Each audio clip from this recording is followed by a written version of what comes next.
Boys, we have quite possibly the best UFC fight card this whole year. Lemos taking on Jandiroba. And I'm not gonna lie, this card has potential to be the best card of all time, to be honest. Just stacked with name values, stacked with some high level fighters. The amount of prospects on this card, insane. So let's quickly go over this whole card and give you guys my rare predictions on who I think's gonna win and why. Starting off, heavyweight division. Again, we're speed running this shit because if you guys can't tell, I'm joking, you know, I'm having a laugh here. I'm taking the piss, but you know, this card, don't tell nobody because this might be a hot take. This card's ass. This is probably the worst card in recent UFC memory. Am I excited for this card? I mean, it's hard to pick a fight on here that I'm like super excited to watch. Yeah, there's some exciting fights here and there on this card, but let's be honest. This card is ass. Let's move over. Heavyweight division, Mohammed Usman taking on Petersen. Now, Usman 11-3. He has a height and reach advantage. 40% of his wins come from KO, 20 by sub, the rest is by decision. His average fight time is 12 minutes and 39 seconds. He's never been KO'd before. He's lost by submission once, 2 times by decision. In my opinion, this guy has some terrible fight IQ considering he's Kamaru Usman's brother. Thomas Petersen, on the other hand, isn't much better. 8-2, 88% of his wins come from KO, 13 by sub, doesn't win by decision. Average fight time, 10 minutes, 34 seconds. He's never been submitted. He's only lost by KO and decision. In my opinion, this is a step up for Thomas Petersen and a huge step down in competition for Mohammed Usman. Mohammed Usman, he might have some terrible fight IQ, but he's just better than Thomas Petersen. Thomas Petersen, I know a lot of people say that there's these fat heavyweights that should be light heavyweights or middleweights, when Thomas Petersen is quite literally the definition of this. This man is nothing but fat. If he dialed in, he could probably make that middleweight division, but instead, man, stuffing his face with Twinkies, he's just being a fat fuck. Give me Mohammed Usman by a second round KO win. Probably like halfway through the second round. If not, give me a decision win. But let's keep moving over. Women's flyweight, Luana Carolina taking on Lucie Pudilova. Now, Luana 10-4. She does have that height and reach advantage, which I think is going to be a very big factor in this fight. She wins 60% of her wins by decision. She's majority like a striker. She wants to keep this on the feet. She's constantly changing her stance, giving so many different looks here and there in the fight, where Lucie, on the other hand, 14-9, 64% of her wins come from decision. I think this is going to be a boring decision win for one of these girls. She's more of a wrestler than anything. She's been cut from the UFC before. Now she's back. Shouldn't have let that bitch back in. That's all I'm saying. But she's been brought back. She's on a 2-fight losing streak. She's moved up in weight. She wants to wrestle in this fight. I don't think Luana is going to let that happen. I think she's going to use her jiu-jitsu, moving around, constantly having different stances here and there, and going to get I think it's going to be a pretty boring decision win. Probably, maybe 29-28 if Lucie can get her down for one of the fights, but if not, a 30-27 win. Like I said, Lucie, they should not have let her back in the UFC. She is not UFC ready. But let's keep moving over. Lightweight division. Loik Radzhabov taking on Trey Ogden. Now, Loik 18-5. 44% of his wins come from KO and 28% come from submission. He's never lost by submission, only lost by KO and decision, where Trey Ogden, on the other hand, he does have that reach advantage. Height is about the same on these guys, but 65% of his wins come from submission. He's a good chin. Loik, you know, he did get outstriked in his last fight, which is not a good look. He is massive for this lightweight division though, where Trey Ogden, you know, he has that good chin. Will he be able to take down Loik and get that decision win? Because that's where I'm leaning. I'm leaning more towards that decision win, maybe a submission win. But like I said, Loik has never been tapped out, never been submitted ever. So, you know, I was leaning to Loik, but just because he got outstriked in his last fight, yes, he is big for this division. He does have some heavy hands, but Trey Ogden, never been KO'd. He has a good chin. I think Trey Ogden's going to get this to the mat, either win a very boring control heavy decision win or find that submission win. More leaning towards that decision win though. But let's keep moving over. Women's flyweight division, Miranda Maverick taking on Dione Barbosa. Now, Maverick was supposed to be fighting Tracy Cortez, but we know what happened there. Maverick, 15-5. Only 7% of her wins come from KO. 53% come from submission. Her average fight time is 12 minutes and 43 seconds. So pretty much almost the whole 15 minutes. She's never been finished, which is very important because Dione, 7 wins, 2 losses, has that height advantage. 50% of her wins come from submission, with an average fight time of 9 minutes and 48 seconds. She's also never been submitted. She has been KO'd before, but never submitted. This is a short notice fight for Dione, though, because this is supposed to be Tracy Cortez, but Miranda Maverick, in my opinion, she's decently well-rounded. She has more output than Dione. She's more experienced in the UFC, and this is a step down in competition for her. I think she's going to give Dione Barbosa her first submission loss, so give me Miranda Maverick by a second round rear naked choke. Let's keep moving down. Bantamweight division. Brian Kelleher taking on Cody Gibson. Boy, some high level fighting here. Two of these fighters in their absolute prime. They're totally not old, washed up fighters.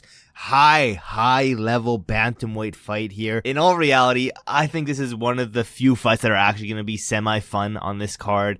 Brian Kelleher has an amazing record of 24-15, with Cody Gibson has an even better record of 20-10, you know. Absolute amazing records here, but Brian Kelleher, 33% of his wins come by KO, 42 come from submission, with an average fight time of 8 minutes and 6 seconds, where Cody Gibson, on the other hand, you know, I have to give it to him. He has that height and reach advantage, but 35% of his wins come from KO, 25% from submission, with an average fight time of 11 minutes and 46 seconds. Gibson has never been KO'd before, so he has that undisputed chin right now, but 60% of those wins do come from decisions. Brian Kelleher, on the other hand, 53% of his losses come from submissions. He's only been KO'd twice. Both, like I said, both these guys, old, past their prime fighters. In all honesty, both of these guys are fighting to stay in the UFC, because Brian Kelleher, yes, he's fought the higher level fighters in my opinion, but he's on a 3-fight losing streak. Cody Gibson, 2-fight losing streak. I was leaning more towards that Brian Kelleher side, but I was looking at his record, looking at his activity level, and this man just hasn't been active, and he's most likely gonna be injured going into this fight, because that's just like a common thing that Brian Kelleher does. This man's prone to injuries. So Brian Kelleher, 53% of his losses do come from submission. 25% of Cody Gibson's wins ends in a submission. So I'm seeing a Cody Gibson second round submission win. Let's keep moving over. Featherweight division, Young Lee taking on Hyder Amil. Now, Lee 11-1. He has that height and reach advantage, which again, I think is going to be very important in this fight. 40% of his wins come from KOs, 30 by submission, the rest by decision. Average fight time, 7 minutes and 50 seconds. Hyder, on the other hand, undefeated, undisputed, 9-0. Like I said, we got some high level, amazing fights, but again, this is probably another one of these fun fights on this card. Hyder Amil, 56% of his wins come from KO, 11 by submission, the rest by decision. Average fight time, 11 minutes 6 seconds. You know, unfortunately for Hyder, I was leaning towards him, but he just started his UFC career way too late. He's 34 years old, especially in that featherweight division. He started too late. Lee, on the other hand, he's never been finished in any of his fights. He only has 1 loss, and that is by decision. But his last win was over Blake Builder, which I think is extremely impressive. I'm not gonna lie. He's more of a patient fighter. He has some good counter strikes, where Hyder, on the other hand, he's the more aggressive, not as technical fighter. Give me Lee by a late first round KO. I think Hyder, again, is going to be way too aggressive, and Lee's going to find that chin. That being said, that's all of the prelims. We got the main card now, the stacked, absolutely stacked main card. Featherweight division, Doo-Ho Choi taking on Bill Algeo. Now, Choi, 14-4, 79% of his wins come from KO, and only 7 by submission. Now, he has an average fight time of 7 minutes and 23 seconds. I believe this boy is a Hall of Famer with that fight over Cub Swanson, I believe. But, you know, this man's never lost by submission. He's on a 3-fight losing streak and hasn't won since 2016. Not a great look. Bill Algeo, on the other hand, 18-8, height and reach advantage. 24% of his wins come from KO. 41 by submission with an average fight time of 12 minutes and 15 seconds. This man, 63% of his losses come from decisions. He's only been KO'd once and submitted twice. He is the more active fighter, but he's just a mid fighter, to be honest. He has bad defense. Choi might not have won since 2016. He might not have the greatest takedown defense, and this might be a bad stylistic matchup for him, but I'm feeling like a first round KO win for Doo-Ho Choi. I don't know what it is, but if he doesn't get that KO in the first round and you guys are live betting, best believe Bill Algeo is most likely going to take off in that second and third round and win a decision win. But let's keep moving over. Flyweight division. Cody Durden taking on Bruno Silva. Cody Durden, number 14 in that flyweight division. 16 wins, 5 losses, and 1 draw. Bruno Silva, on the other hand, a huge record of 13 wins, 5 losses, 2 draws, and 1 no contest. Durden, height and reach advantage. Again, I think that's going to be big in this fight. 38% of his wins come from KOs, 31 by submission with an average fight time of 9 minutes and 59 seconds. Silva, on the other hand, 38% of his wins come from KO, 31 by submission with an average fight time of 9 minutes and 43 seconds. He's been KO'd once. He's been submitted once, and he's lost by decision 4 times. Where Cody Durden, on the other hand, never been KO'd. He's been submitted 4 times, and he's lost once through a decision. This man gets hit a lot in his fights, I'm not gonna lie, but he's well-rounded enough. You know, he has good takedowns, he has good cardio. Bruno Silva, he's been super inactive. His last fight was over a year ago against Tayson Nam. He did submit him, which was pretty impressive, but so that hasn't fought in over a year. The inactivity levels, I can't ignore it. Give me Cody Durden by a mid-second round KO win. Let's keep moving over though. Lightweight division. Kurt Holobar versus K-Nan. Now, Kurt Holobar, 21-8. 38% of his wins come from KO, 48% from submission, with an average fight time of 10 minutes and 32 seconds. K-Nan, 15-2. He has that height and reach advantage, which again, I think is going to be very important in this fight. 27% of his wins from KO, 60 wins from submission. Average fight time, this man's speed running this shit, 3 minutes 27 seconds. All of his losses though come from KO. And does Kurt Holobar have that KO power to put him away? Honestly, I think he does. I think he does have that power to give Kenan his 3rd loss by KO. Do I think it's gonna happen? I was going back and forth on this because Kenan is coming off a KO loss against Elvin Brenner in the first round. Plus, this boy's head is always high in the air when he's fighting. He can 100% get countered. I'm not gonna lie. He could get countered by Kurt Holobar. This is a jump down in competition for him, though. Kurt Holobar is not the same level as someone like an Elvis Brenner. Where Kurt Holobar, on the other hand, you know, he has lost by KO. He's lost by submission. He's lost by decision. He has bad takedown defense. 60% of Cayenne wins do come from submissions. I just think Kurt Holobar is going to be too good on the ground to avoid the submission threats of Kenan. And there's always that worry that Kurt Holobar is going to KO Kenan. But you know, something's telling me that Kenan's just going to get that decision win. I think it's going to be a fun matchup. I think Kurt Holobar is definitely going to hurt Kenan during this fight, but I see Kenan maybe adjusting throughout the fight. If he doesn't adjust, he's getting KO'd, but I see him adjusting and winning a decision win, 29-28. Let's move down. Featherweight division. Steve Garcia taking on Sung Choi. Now, Garcia 15-5. Both of these guys have pretty much the same height and reach. 80% of Steve Garcia's wins do come from KOs. He's never won a submission win. He has an average fight time of 5 minutes and 44 seconds.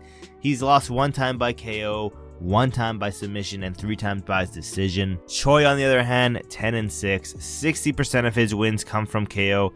Also, no submission win here. Average fight time 11 minutes and 28 seconds. He's lost twice by KO, twice by decision, and twice by submission. And I'm not gonna lie, this boy had a bunch of hype towards him, but he's lost a good chunk of it because he's had back-to-back losing streaks. On a 3-fight losing streak right now, but this guy does have some good counters. Unfortunately, he is very, very one-dimensional. He only throws a left hook. He has good Muay Thai though, but very one-dimensional. Steve Garcia, he's improved since we saw him lose last. He's on a 3-fight winning streak now. He has good takedown defense. He has more of a more of an aggressive style than Choi. And I think he's just more well-rounded. I just think he's a better fighter. I think he's going to give Choi another KO loss, unfortunately. Probably till early second round is where I'm seeing this. But let's keep moving over. Co-main event, an absolute barn burner co-main event. We have Brad Tavares taking on Yun-Yong Park. Now, Brad Tavares, he's a win-1, lose-1 fighter, 21-10. Absolutely amazing record right here. Does have that height and reach advantage though, but this time I don't think it's gonna be that important. 26% of his wins come from KO, 11 by submission, the rest by decision. Average fight time 12 minutes 49 seconds. He's lost 5 times by KO. He's never been submitted. Lost 4 times by decision, and the rest by decision. This is like the end of his career, to be honest. He's getting towards, if not he's at the end of his career. He's been in the UFC forever now, it feels like. Where Park 17-5, 29 wins by KO, 35 by submission. Average fight time 11 minutes 29 seconds. He's lost by KO, he's lost by decision, and he's lost by submission. So he has been finished here. He was on a pretty good winning streak though, but he did lose his last fight. He's only lost to the higher level of this middleweight division, I'm not gonna lie. But at the end of the day, Park, I just think he's better. I think he's gonna get a pretty... I don't think it's going to be that fun of a fight. I think it's going to be a boring decision win. Let's move over. Women's strawweight division, the main event. Amanda Lemos taking on Verna Jandiroba. Now, Amanda Lemos, 3rd in the strawweight division. Verna Jandiroba, 5th in that division. And pretty much this all comes down to if Verna can get it on the ground or if Amanda Lemos can keep it on the feet. Amanda Lemos, 14 wins, 3 losses, 1 draw. She has a small height and reach advantage. 57% of her wins come from KO, 21 by submission with an average fight time of 9 minutes 42 seconds. She's lost by KO, submission, and decision, but she is coming off that Mackenzie Dern win. Before that, she lost to the champ Wei Lee, but again, this is all about keeping it on the feet. If she can keep it on the feet, she could probably put away Verna, but Verna, 20 wins, 3 losses, 5% from KO, 68 by submission, average fight time 12 minutes exactly. This woman has never been finished, which is very hard to pick against her, but she wants this on the ground. She's never gone all 5 rounds though. She's only been in 3 rounders. Do I think it's going to go to that 4th round? No.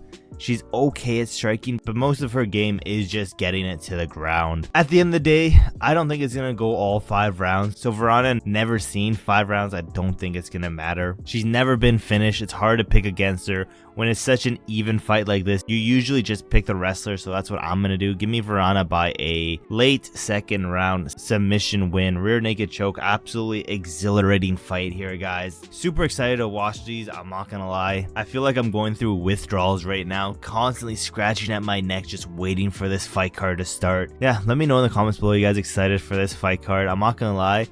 I think I'm more excited for Mike Perry versus Jake Paul. If Jake Paul wins against Mike Perry, don't come to school tomorrow. That's all I gotta say.